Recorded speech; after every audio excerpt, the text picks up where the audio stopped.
What's up, y'all? This is your boy Eddie Jackson. We're back with the Drop That Podcast. This episode is brought to you by Layback TV, over 10,000 channels, movies on demand, every sports channel, all the languages, all the HBOs. You can go on your Play Store and your Apple Store, on your App Store and see how you can download it in your iPhones, Androids, and your Fire Sticks. Now let's get into some wrestling talk.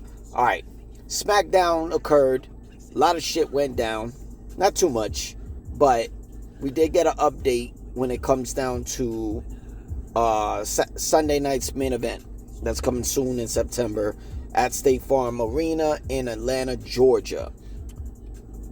And it was a match that I didn't see coming. Okay.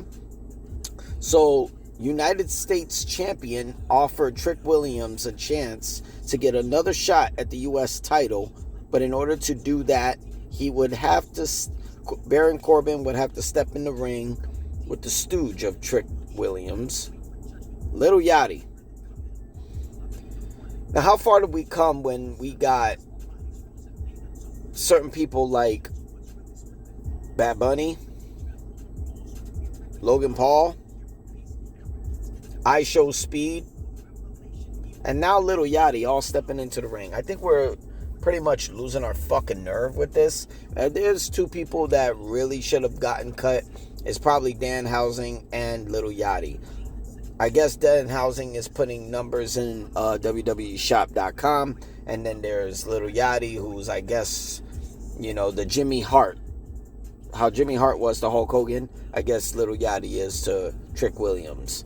I mean, I guess they got a chemistry, but I don't know how much I want Little Yachty in the ring. Yeah, they look like they were doing very good with Cody Rhodes versus Randy Orton and Obafemi versus Braun Breaker, and they just ruined it like that. It looked like we were going in a direction where we're gonna possibly get a triple threat with Baron Corbin, Carmelo Hayes, and Trick Williams. Wouldn't that have been the perfect spot to actually get that done? I don't know why it wasn't done. It's kind of weird, but whatever. Moving on. They were in Toronto, and finally they had the match with number one contender Kevin Owens challenging WWE champion CM Punk, and Sami Zayn cost KO the match. Hit him with the title. Punk got the GTS in the win. I don't know. I don't know how I feel about this. I mean, I guess Sammy is now officially heel. How far are we going with Punk with the title? You know what I'm saying? We got to run it back. Definitely. We got to run it back. How the hell we're getting Cody versus Punk and KO versus Punk first time, and we're getting none but interferences in these matches? I don't know. Got to see where we go with this one. It's got to be better. Hopefully after Saturday night's main event, we'll get a little bit more clearance than we got right now. Going on, when we see. Oh, SmackDown general manager gave a special stipulation to Cody Rhodes and Randy Orton's match. The winner will move one step closer to the WWE Championship, but they are not allowed to lay one hand on each other till Sunday night's main event. If they don't comply, neither one of them will get a shot at the WWE title, win or lose. Okay? Hopefully we got something good coming, because they did a promo where Cody used the phrase by Paul Heyman. That's not a prediction, that's a spoiler. The last guy to use the slogan in a promo for himself was Roman Reigns. And apparently Paul Heyman became his wise man.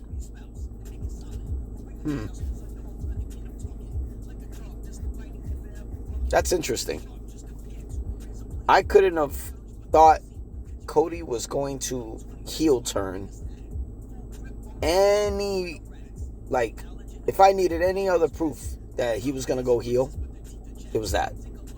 I guess Randy Orton is not moving the needle as a heel. I mean, he interfered in Cody and Punk's match at SummerSlam and they cheered. He head punted Cody Rhodes at WrestleMania and they cheered. I guess we might be seeing Randy go babyface again.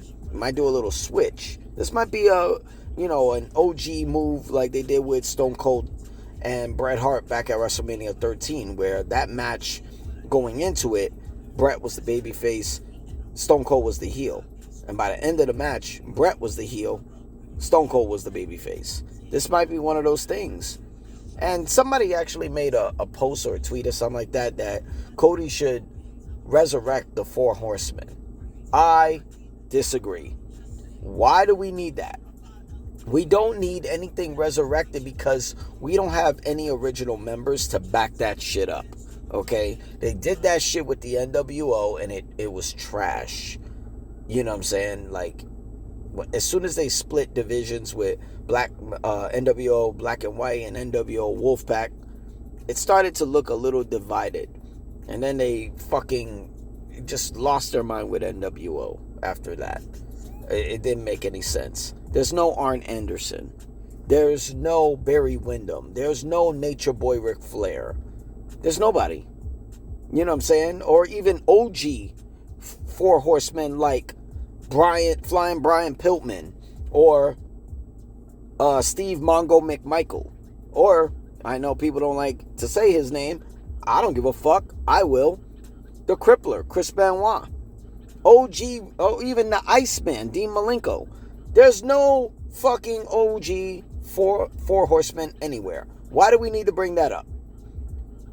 We have a title. We have a title to the fucking faction. It's called the Nightmare Family. We can get a Nightmare Family going. You know, some people said it could be All Ego Ethan Page, or what's his fucking name? Absolute Ricky Saints. We can actually do that. Ricky Saints is a part of the Nightmare Family. You know what I mean? So we could do that. And they all come from fucking AEW. Why not? Put them all together. We just got to figure out a way to get them to join, because Ricky Saints is at SmackDown and All Ego Ethan Page is on Raw, kind of inserted into the motherfucking Intercontinental Championship picture. I think we could do that. Why the fuck not? I think it's about time. Nobody's really accepting Cody Rhodes as a fucking babyface anymore, so let's see it happen. Let's move on to Raw. Stephanie Vaquer defeats Roxanne with the help of Becky Lynch. I ain't gonna lie, this build up for Stephanie versus Becky is gonna look pretty dope. And if it's a triple threat that's gonna go with Liv Morgan for the women's world title, I fucks with that. Why the fuck not? Let's go. Let me see. It's official. Rey Fenix defeats Dragon Lee. Penta defeats the legendary La Parca. And it's going to be brother versus brother in the finals for the World Heavyweight Championship #1 contendership next week. And the winner will face Roman Reigns in Mexico City on Monday Night Raw, September 14. Yes, that's Penta and Rey Fenix, the Lucha Brothers. They're going to face each other. If you go on my old episodes a few back, you will see that I thought that was going to be predicted. It makes sense. The finals will be phenomenal if they got the Lucha Brothers facing each other in the finals. And let's be honest, on Raw, Penta's the guy. In AAA, Rey Fenix is one of those guys. He's the AAA Cruiserweight Champion. But if we're being honest, it makes more sense for Penta to win and go right on to face Roman Reigns. Some people said they saw them training at the Performance Center, might be working on something.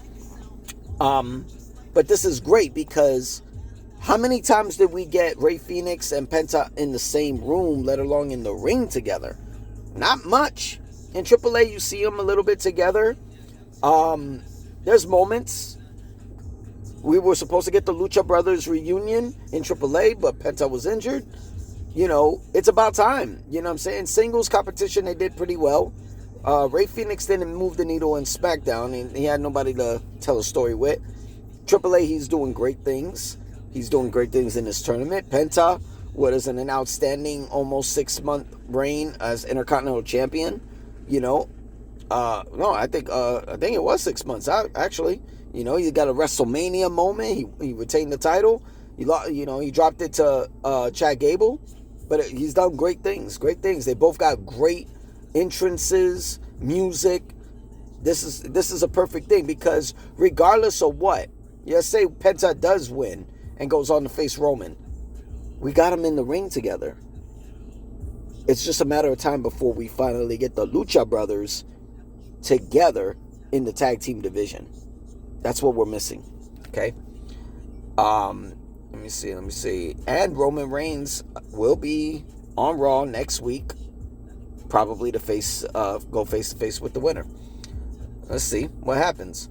Let me see. Oh, they actually did a promo for a certain someone who's coming to Raw, Mexico City, September 14. I think we both saw what it was. We all saw who it was. And it's official. Lola Vice is coming to Raw.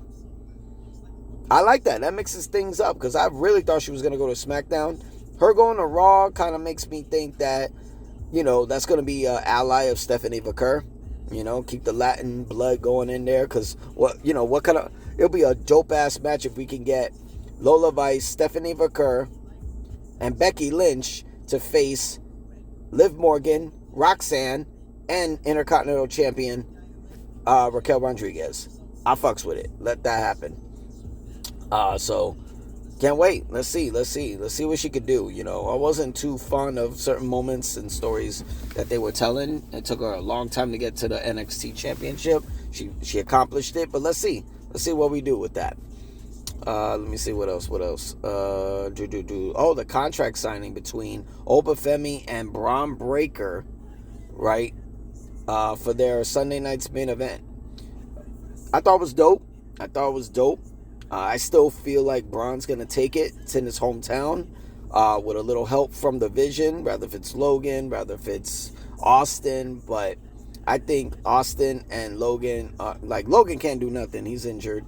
But I think Austin's going to get fucking just pummeled. And then we ain't going to see a chiseled return by Bronson Reed. I'm calling it now. As the promo, regarding the promo, I think Obafemi had a better promo. I don't know. I wasn't really sold on Braun's, but, we still got time. We had the tag team match, the Usos versus LA Knight and Solo Sikoa. It was interference by Royce Keys and OTM. He attacked.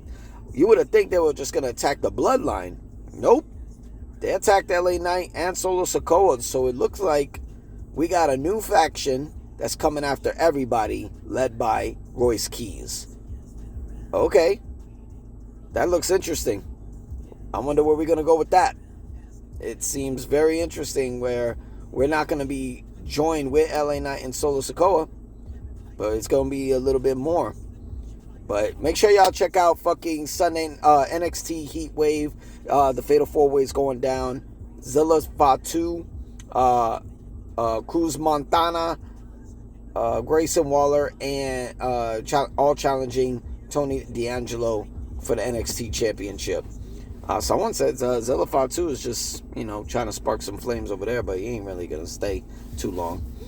Before we get out of here, shout out to Zoe Serrano, a.k.a. Zoe Stark. She made her epic return after a knee injury that literally took her out for fucking, I guess, a year and a half or whatever, man. I saw that on Raw. That was fucking, like her knee fucking went in a different direction, bro. But shout out to her. She made a epic recovery and returned, but she returned to TNA. She's officially signed to TNA. I hope she makes some noise over there, man. She's well deserved. They gotta give her some moments on the microphone, though. You know what I'm saying? I follow her on IG. She's definitely dope. WrestlePalooza in Perth is going down the end of the year. WrestlePalooza is coming back. That's their epic fucking brand new PLE that they had last year in Indianapolis. It was 4 matches. I guess it was okay. You know, they made it a big fucking deal over there in Indianapolis. But Perth is going to be big things. Hopefully they can get it into a stadium to make it even bigger with some pyro. They always do good things at in Perth, you know, with Elimination Chamber. They had Rhea Ripley as the main event against Nia Jax. It's pretty dope. It's going down December 12th. That's going to be their final PLE of the year.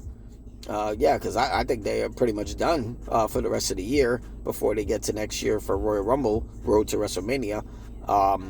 Yeah, so you got Sunday night's main event in September, Money in the Bank in October in New Orleans. And it looks like they're going east to west because you got Sunday night's main event going down in Atlanta, Georgia in September. Moving over a couple more states.